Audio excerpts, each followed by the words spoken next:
ഉദ്ഘാടനത്തിനൊരുങ്ങി പല്ലശ്ശന കണ്ണനിക്കടവ് പാലം. കൊല്ലങ്കോട് നിന്നും പല്ലശ്ശന പല്ലാവൂർ കുരിശ്ശേരി വഴി ആലത്തൂർ എത്തുന്ന പാതയിലാണ് പല്ലശ്ശന കണ്ണന്നൂർ കടവ് പാലം.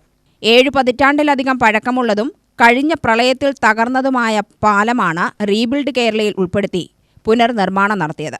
ബ്രിട്ടീഷുകാരുടെ കാലത്ത് നിർമ്മിച്ച 48 മീറ്റർ നീളവും 7 തൂണുകളോട് കൂടിയതും ഒരു വാഹനം കടന്നുപോകാൻ മാത്രം കഴിയുന്നതുമായ പാലം പൊളിച്ചുമാറ്റിയാണ് ആധുനിക രീതിയിൽ പാലത്തിന്റെ വീതി കൂട്ടി 2 വാഹനങ്ങൾ എതിർദിശകളിലേക്ക് കടന്നു പോകാൻ കഴിയുന്ന വിധത്തിൽ പാലം നിർമ്മിച്ചത്.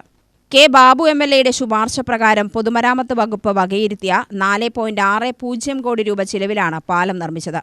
2 വാഹനങ്ങൾക്ക് കടന്നുപോകാൻ കഴിയും വിധം ഇരുവശങ്ങളിലും നടപ്പാതയുൾപ്പെടെ 11 മീറ്റർ വീതിയിൽ 3 തൂണുകളിലായി 75 മീറ്റർ നീളത്തിലാണ് പാലം നിർമ്മിച്ചത്. പല്ലശ്ശന ഭാഗത്ത് 30 മീറ്ററും വട്ടേക്കാട് ഭാഗത്ത് 15 മീറ്ററും നീളത്തിൽ അനുബന്ധ റോഡും നിർമ്മിച്ചിട്ടുണ്ട്. മഴക്കാലത്തിന് ശേഷം നവംബറിലെ പാലത്തിനും അനുബന്ധ റോഡിലും ടാർ ചെയ്തു. UTV news, Palakkad.